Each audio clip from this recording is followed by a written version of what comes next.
Okay. Mark's just gone. He's like, all right. I don't know what kind of I'm trying to do my Jack Lord move. Yeah. You just want to see your ear and then you turn around. So we are here doing more trailer reactions. But also, if you love trailers and you love movies, you should definitely subscribe. And give us some ideas on what trailers you want to see us react to. Yeah, because, and also if you subscribe, you get to know when these come out. And that's always handy to know because you want to know what movies are going to be good. We don't know if they'll be good, but we'll tell you what the trailers are like. Okay, Jimmy's in front of the gong. Hold on. Thanks, Jimmy. Burke rents that you can't gong. Count on Jimmy. Burke rents that gong every week. It's expensive. Jimmy's got to learn. Every time I say gong, he What a jerk. We need better help. Anyway. Just don't say the G-O-N-G word. G-O-N-G. Okay, so we are reviewing today. Poor Jimmy. He's he does his best. He tries. He tries. So we're going to talk about The Conjuring 3. Now, anyone who listens to our podcast knows I fucking hate Conjuring. Hate it. But, I'm giving it a shot because I love Vera. Well, first of all, tell us why you hate and Patrick Wilson. I love The Conjuring movies. Because it was made by people who didn't care about horror. It was for people who don't like horror. Every single punch they made was pulled. Every concept they had came from another movie. It was a total kitchen sink, overloaded with half-baked ideas. That's my review of The Conjuring. And people are like, but it was scary. No, it wasn't scary. Wasn't. That's a scary doll. The doll was especially not scary. It was so not scary. They made a movie out of the doll that was not scary. So there you go. That's my. It's amazing though that Conjuring just turned out this franchise of Annabelle and some other whatever that there's that Nun film that came out like a couple of years ago that was also part of the Conjuring. Oh yeah, the Nun, and then there's La Llorona, right? La Llorona, and then not the one we did the review of that was the foreign film. There's actually The Curse of La Llorona, right, with Linda Cardellini. Yeah, that actually wasn't horrible. I like. Is Insidious part of this whole crew too, or is that separate? I don't think so. That's a different franchise. They're the paranormal people. This is the Conjuring people. Is this James Wan? Yeah. So did he do Saw? Right. Yes.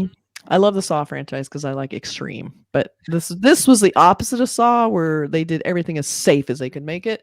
And granted, there's some people who don't want super extreme horror; they just want kind of good, basic, comforting, not too scary movie to watch on Halloween or something. And that's what it's a PG-13. I'm guessing. I think it was. And it's by the director who did The Curse of La Llorona. Okay. So. That one wasn't as terrible, so maybe it won't be. Okay. Let's roll the trailer and then we'll roll the trailer. We'll tear it apart. I mean, talk about it afterwards. All right. How dare you? Okay. Hey.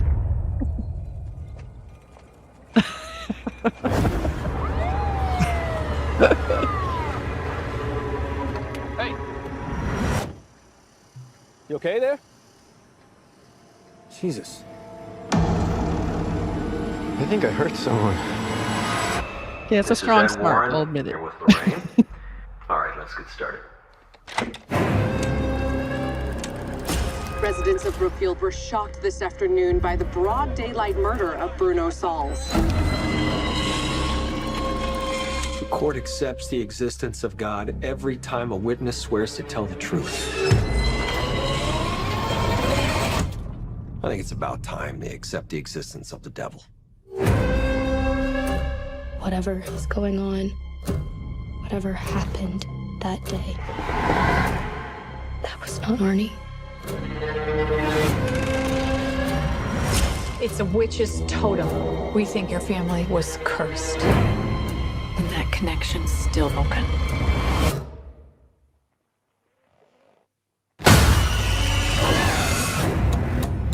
I'm only interested in reality. But I can see things that your people can't.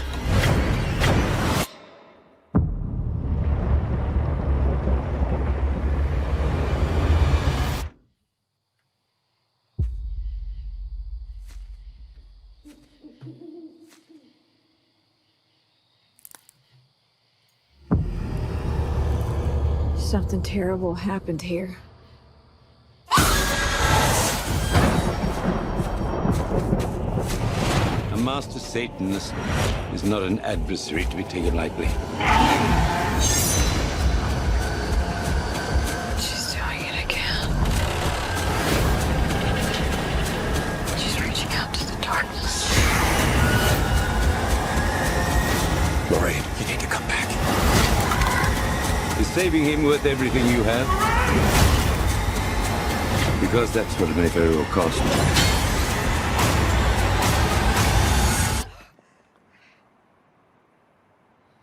Lorraine?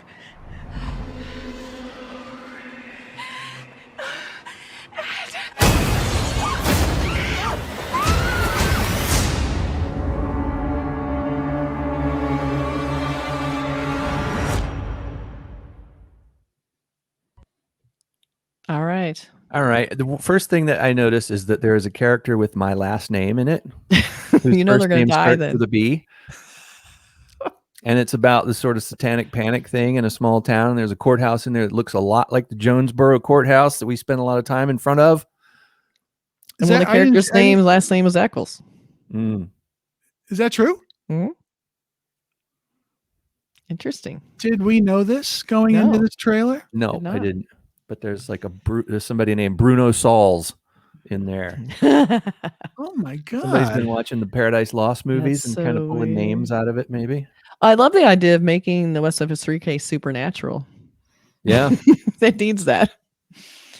You know it's going to be a good film if they have a haunted waterbed, because that is totally relevant and current, and we need that kind of stupidity in a movie.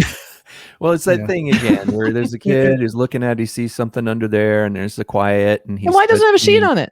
I don't know. Well, maybe there's a reason. There's not a sheet on it, so they could show the stupid thing in the waterbed. That's why. They're trying to pull what was like Nightmare on Elm Street, where Freddy kind of comes through the wall. That was a wall. I know, but they had the dead with the hands coming through the brick wall. They're going the same. But you could see it coming in this. You could literally hear the sound effect, the sort of trailer construction sound effects that you can get. That big bomb kind of sound effect that's in every trailer now. Right. And the squealing, metallic clangs that they use. It's like they're all called metallic clang, big rise, metallic clang sound effect. And they're in these trailer construction kits that you can literally buy as like stock footage and stuff. It's like all those, those kind of sounds. Mm-hmm. And you hear that sound, and I'm like, okay, I know that. I know the actual product number of that sound effect. Yeah. And but even if you don't have the sort of the expertise or the inside knowledge, you just that's a by rote trailer. A hand is coming out of that waterbed. A hand is going to come out and grab the little boy ever since you first saw it in Carrie. Right. Or her at the ledge, and then the same sort of stuff. Yeah. So I mean, it's one of those things where I'm not going to watch that. But if it comes to HBO Max, I will. I probably will. Okay, let's talk about some stuff I liked. I'm going to talk about some stuff I liked, because I was predisposed to hate this, so that's part of the problem. I was hoping it would defy my expectations, which it didn't. But I love the opening scene with the guy walking down the street and he's bloody and I think I killed someone. That's great. Great scene. Great. Looked like a really haunted, cool actor. Looked like Damien Eccles.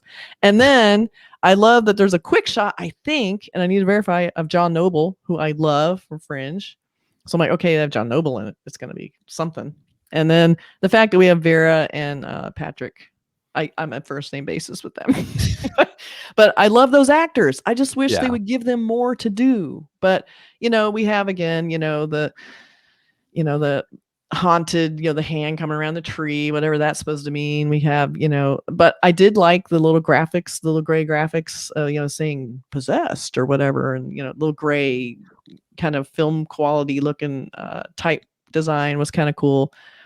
It didn't really, add anything special to the story, but it was a nice little stylistic flair for the trailer company who made it. It was just a clip trailer. They showed us a bunch of stuff from the movie, which is probably all of the best stuff in the movie. So, well, it seemed a lot of stuff was in there, You know, so you get a lot of the scares are there in the trailer, which is always a red flag. Yeah. Secondly, it's like the Warrens. You know, it's a construct around this couple, this couple that was a real couple from Connecticut, my home state, and it was just sort of like that construct is the problem. Is it? And, you know, I think so. I think like if this was just kind of a standalone story and it wasn't always and I like Patrick Wilson and Vera Farmiga. I just feel that those characters, they're sort of downers for me in these movies.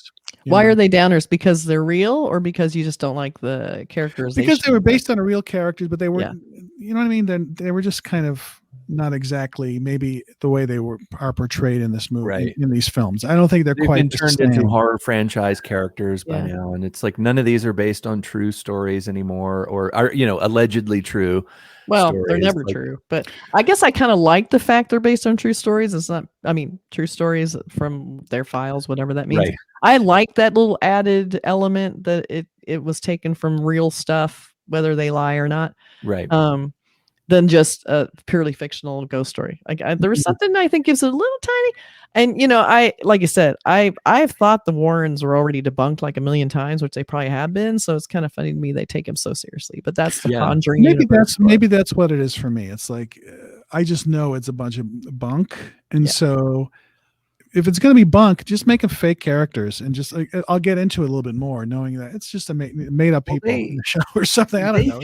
I hate to throw blame at people, but you know, the whole thing about satanic panic that we've talked about with the West Memphis Three case, and we've talked about it with a lot of other things, how a lot of the afternoon talk shows sort of whipped that up, you know, and people who ended up, I mean, a lot of people went to prison, a lot of people went to jail, a lot of families were torn apart.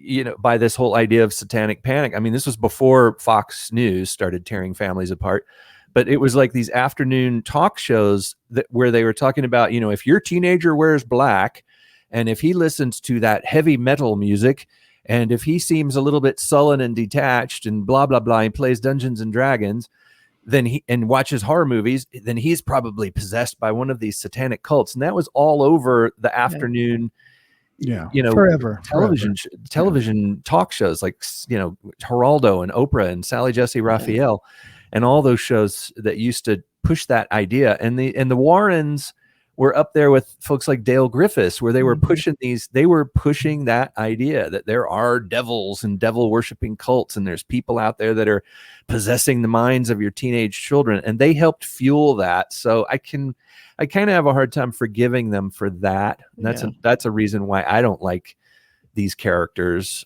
because I know what they're up to. They're trying to sell their book.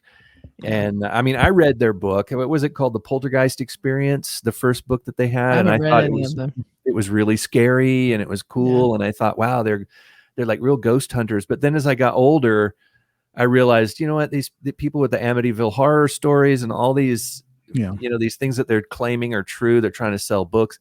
They also did a lot of damage. And if you watch that documentary about the Amityville horror, you can see the damage that people like this have done. And that's my take on the whole Ed Warren and Lorraine Warren. You know what I'd like to see them do in The Conjuring, real quick, just to address that? I would love for them to take these characters, the Warrens, debunking the people who are making all the shit up, because they know what the real story is. Like, that would become a fun construct. They're the only ones who know it's real. And it's not even the satanic panic and all the liars and all that. There's an actual real evil presence that no one's addressing that has nothing to do with satanic panic or all the Geraldos and all the dumb shit. It'd be fun for them to expose that. But, you know, they're going to fall right into it being real. I mean, that's what it looks like from the trailer. Well, what interests me is that, you know, what you're talking about, the West Memphis Three connection, you know, is really intriguing. So I'm all the power is giving. So that will make me want to watch it, because that's kind of interesting, obviously. And I'd sure be interested to find out why the writers chose that one character's name, Bruno Saul. All right, confession time. I co-wrote this.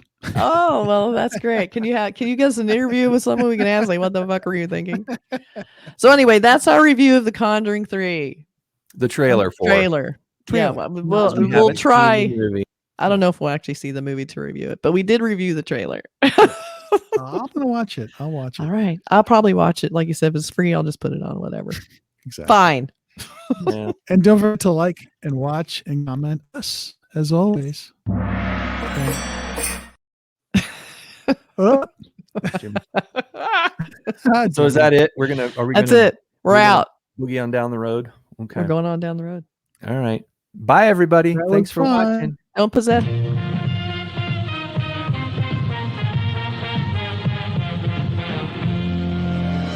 Earth is invaded by indestructible moon monsters.